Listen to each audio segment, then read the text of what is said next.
Now we come to what we have learned from this Banu Nadir battle. Number one, الدروس والعظات عمي.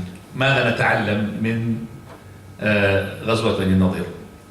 أولا أنه من وقف في وجه الإسلام أباده الله سبحانه وتعالى. He who stands in the face of Islam, Allah Azza wa Jal will wipe him off. Just like Allah subhanahu wa ta'ala had destroyed those people who had stopped in the face of Nuh, stopped in the face of Hud, stopped in the face of Salih. All of those Allah subhanahu wa ta'ala had wiped them out and He defeated them. So Allah Azza wa Jal, what He had done as well to the Jews of Banu Nadir, when they had betrayed their covenant with Allah subhanahu wa ta'ala and they had been hostile to the Islam and the Muslims, and for those who are not paying heed, let them pay heed. Allah subhanahu wa ta'ala كما دمر قوم عاد وقوم ثمود لأنهم وقفوا في وجه الله سبحانه وتعالى، وقفوا في وجه الإسلام والدين، فالله سبحانه وتعالى سحقهم ومحقهم وأبان كيدهم. واضح معي عمي؟ ماشي معي. كذلك نستفيد من هذه القصة أن النصر على الأعداء لا يكون إلا من الله سبحانه وتعالى، لا يكون إلا من عند الله. That is, as well, we see that the victory against the enemies is only from Allah subhanahu wa ta'ala, nobody else. So you can't attribute victory to yourself. إن ينصركم الله فلا غالب لكم. If Allah gives you victory, nobody can defeat you. وإن يخذلكم, but if He lets you down, فمن ذا الذي ينصركم من بعده, who's going to give you victory after Him? So وعلى الله فليتوكل المتوكلون أو المؤمنون. Let those who are believers rely upon Allah. So if Allah gives you victory, nobody can take it away. No, Allah let you down, who's gonna give you victory? So we ask ourselves, من الذي نصر المؤمنين يوم بدر? Who Allah subhanahu wa ta'ala? Who is the person, who is the one who had given victory to the believers who they are inferior in their number? Very little. In the day of Badr, Allah subhanahu wa ta'ala, وَلَقَدْ نَصَرَكُمُ اللَّهُ بِبَدْرٍ وَأَنْتُمْ أَذِلَّةٌ. Allah subhanahu wa ta'ala giving you victory in the battle of Badr, and you were little. And see inshallah as well in the battle of Al-Ahzab, how the Confederates, because the allies of Al-Ahzab, Allah subhanahu wa ta'ala هزم الأحزاب وحده. So Allah subhanahu wa ta'ala on His own, He had defeated all the enemies, which are the allies who came from all over the globe, from all over the Arabian Peninsula to kill the Muslims. There were 10,000 coming around the Medina. Alhamdulillah subhanahu wa ta'ala had planned against their plots, and also Allah giving the victory on the day of Hunayn and others as well. So if we want the victory, and if we want to have the horror and the terror and the fear to be in the hearts of the enemies when we fight, we have to be establishing our relationship with Allah in the correct manner. If we don't do so, Allah will not give us victory. إذا أردنا النصر يا عمي لابد لنا أن نصلح علاقتنا مع رب العالمين. أليس كذلك؟ أين؟ جزاك الله خيرا. طيب، فالنصر لا يكون إلا من عند الله. The victory, وما النصر إلا من عند الله. وما النصر إلا من عند الله. Victory is only from Allah subhanahu wa ta'ala. إن الله عزيز. إن تنصروا الله ينصركم ويثبت أقدامكم. If you give victory to Allah, Allah will give you victory. That means if you victory to Allah, that means you pay heed to His commands. You fulfill His commands. Keep away from what He had prohibited you. Then He will affirm as well your feet. Also we have learned from this story Al-Aqidah As-Sahiha. Al-Aqidah As-Sahiha, the correct Aqidah. And Al-Amal As-Salih, the correct action. Aqidah As-Sahiha, which is sincerity. Al-Amal As-Salih, following the Prophet. And also following the steps of the Salaf. No way we can get victory except by following the Salaf. That's how we gain victory against our enemies, regardless whom they are. And this has been clear from the Surah Al-Hashr. In Surah Al-Hashr we find Surah Bani Nadir, we find توحيد الربوبية, توحيد الألوهية, توحيد الأسماء والصفات, العقيدة الصحيحة يعني, والعمل الصالح, واتباع منهج السلف الصالح هو الذي يعطينا النصر على الأعداء. لا بد من هذه الثلاثة: كتاب وسنة وفهم لسلف الأمة، أو فهم بفهم سلف الأمة. لا بد أن نفهم الكتاب والسنة بفهم سلف الأمة. هم الصحابة رضي الله عنهم وارضاهم. إذن we find in this surah Allah subhanahu wa ta'ala prompting us to do righteous good deeds. So it is started with tasbih and ended with tasbih. And in the middle of the surah Allah subhanahu wa ta'ala he says يا أيها الذين آمنوا اتقوا الله. O you who believe. Allah subhanahu wa ta'ala قال في منتصف السورة وَلْتَنْظُرْ نَفْسٌ مَا قَدَّمَتْ لِغَدٍ. And let a soul look what she has been given for tomorrow, what has been prepared. وَاتَّقُوا اللَّهِ إِنَّ اللَّهَ خَبِيرٌ بِمَا تَعْمَلُونَ. Allah is the all-knower, knowing for what you do. وَلَا تَكُونُوا كَالَّذِينَ نَسُوا اللَّهَ فَأَنْسَاهُمْ أَنفُسَهُم. And don't be like those people who have been forgetting Allah. Allah made them to forget themselves. أُولَٰئِكَ هُمُ الْفَاسِقُونَ. So in this surah we learn as well that we have to understand the book. What time is it? Please tell me. That we have to know that we have to علينا أن نفهم الكتاب والسنة بفهم سلف الأمة لا مخرج ولا مصدر إلا بذلك. We have to understand with this surah there is no way of victory except that we have to understand the book and the sunnah, how the companions understood it. There's no other understanding. It's very important. So those who have followed the companions in righteousness, وَالَّذِينَ تَبَعُوهُمْ بِإِحْسَانٍ رضي الله عنهم ورضوا عنه. Allah is pleased with them and they are pleased with what Allah had prepared for them. So we tell those youth who've got miscarriage and harara, hot and heat, they're trying, for example, to place assassination here and there, taking the story of Muhammad ibn Maslama when he assassinated Ka'b ibn al-Ashraf, the Jewish from Banu Nadir. They say that, well, look, we are really following the Salaf. No, brother, you're not following the Salaf, you're following the Khalaf. You're not following the Salaf.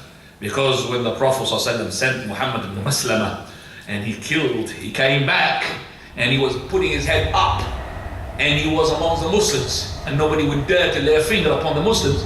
But with you do this assassination where you come and put yourself between the women and the children and these people come and kill everybody because of you have done that. This is not right. This is not from the Salaf manhaj. So if you kill one and we get 500, 600 people killed for that one, that's not from the Salaf manhaj. So the Salaf manhaj is the one that is to follow what the Prophet ﷺ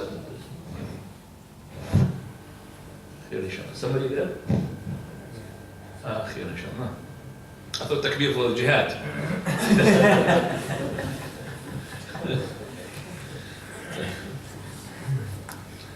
خير إن شاء الله. You know, when we give this advice, people accuse us, well, hey, he's a government scum. Government scum. He's Saudi Arabian. Been giving petrol in his pocket. He's got a leak pipe. Allah understand. We've been saying this for years. For years. Before anything had happened in any of the Muslim countries. True or not? For years before any of this happened. Because this is manhaj. Manhaj, we die upon it. We've been saying it. It's not really a reaction that we take place because somebody was killed and this country is not good and what happened after they take this leader. No. It's not a reaction. It's not a reflection. ما هو رد انفعال ولا هي انعكاسات. لا والله. هذا منهج رباني تعلمناه. This is what happens. If you don't really go follow the haqq, follow قال الله قال رسوله, that's what happens to you. See, the problem is that they believe in the same text that we believe in.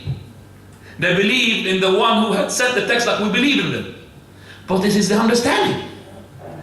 It is the understanding and the implementation and how to implement those texts to really deal with the waqi'. So instead of listening to the scholars, they listen to the ones whom they think is a scholar or whom they want them to be a scholar. And that's the problem. So the afham. And as I said number of times, that is, this ummah will never get salvation except with the ilm, with the knowledge. And it is from the qadr of Allah, whether it's universal or whether it is shari'i law, that this ummah's destruction with the jahil prevalence. When the jahala, they get a lot, the juhal, then the ummah will finish.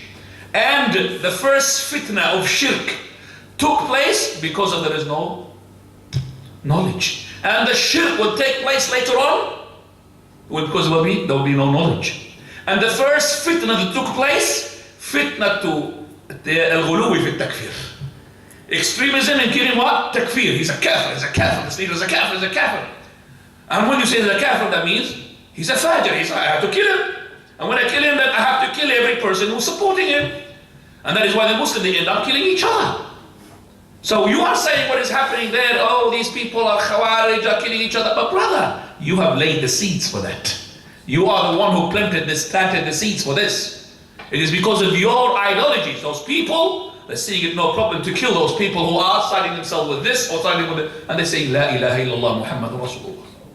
Allahu Akbar.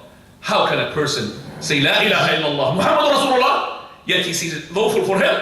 Not only that, that will take him to paradise if he kills him. أخوف ما أخاف عليكم رجل قرأ القرآن حتى ارتؤيت بهجته على وجهه قال ثم نبذ الإسلام وراء ظهره وانسلخ منه ثم رأى السيف على جاره فرماه بالشرك قالوا يا رسول الله من هو أولى بالشرك الرامي أم المرمي قال الرامي. That is, I scared on you, the most I scared on you, person who recited the Quran, that the Quran was glowing on his face. The Quran recitation comes on his face, MashaAllah, qari. And then suddenly he leaves it off and he takes away the Islam. That means he chucks away the scholars. I'm not going to listen to the scholars. And then he takes a sword against his soul, his neighbor, and he says to him, you are a mushrik. And he even says, La ilaha illallah, you are a mushrik. So the Prophet of Allah, who is deserved of that word, mushrik? Him, the one who said it? Or the one who said it to? He said, the one who had said it. He's the one who will be entitled with that word, not the one who said it to. And that's how the people make it lawful for themselves to kill their own brothers. Mushrik, kafir, following the taghut. Allahul musta'an. Who are the ones who have revolted against Ali ibn Abi Talib? Kuffar? I'm not revolt. Wallahi, they are reciters. Qurra. كلهم قرة. All of them reciters. أكثر منافقي أمتي قراءها. حديث النبي صلى الله عليه وسلم لا يكذب. لا ينطق عن الهوى. إن هو إلا وحي يوحى. So if they are reciters, the ones who had revolted against Ali, why did they revolt? If they are reciting the words of Allah, they're not even changing the words of Allah. They're not even like putting words like the Shia or chucking verses or putting verses. No. They say the Quran. It is the implementation. It is the understanding. The understanding of the Salaf. You have to hold on to it.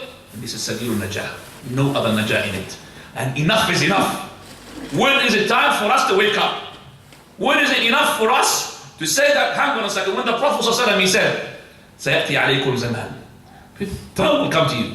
You will be killing, lots of harj, lots of killing. You want more than this zaman, this time? So Messenger of Allah, we're killing 70,000 from the disbelievers last year. No. It's not killing from the disbelievers. You killing one another. We're killing one another, Messenger. Do we have our brains? He said, no, you think you got brains, but you got no brains.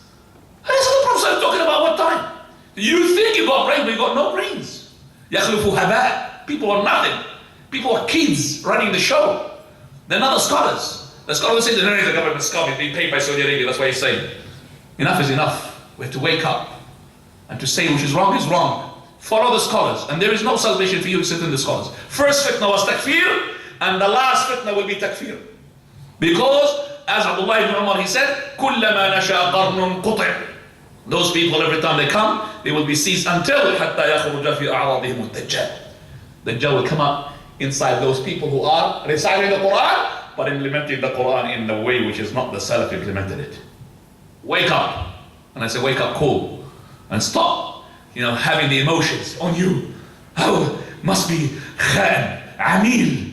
No, I'm not Khan and Amil. I'm just talking from Allah and His Messenger. And I've been saying this for a long time. Because I take it from the Prophet Muhammad sallallahu alaihi wasallam. I take it from my scholars. My scholars, Sheikh Al-Albani, Sheikh Ibn Baz, Sheikh Ibn Uthaymeen. Those scholars, what are they? Who are their scholars there? Al-Mutaraddiya, wal-Natiha, wal-Mawquda, wal-Munkhaniqa. Those people are nothing. They say the scholars. Ask them who they are the scholars. Mutaraddiya, that means the sheep which is killed, carrying. Those are their scholars. Our scholars, we are holding with a rope. And at the other end, those scholars.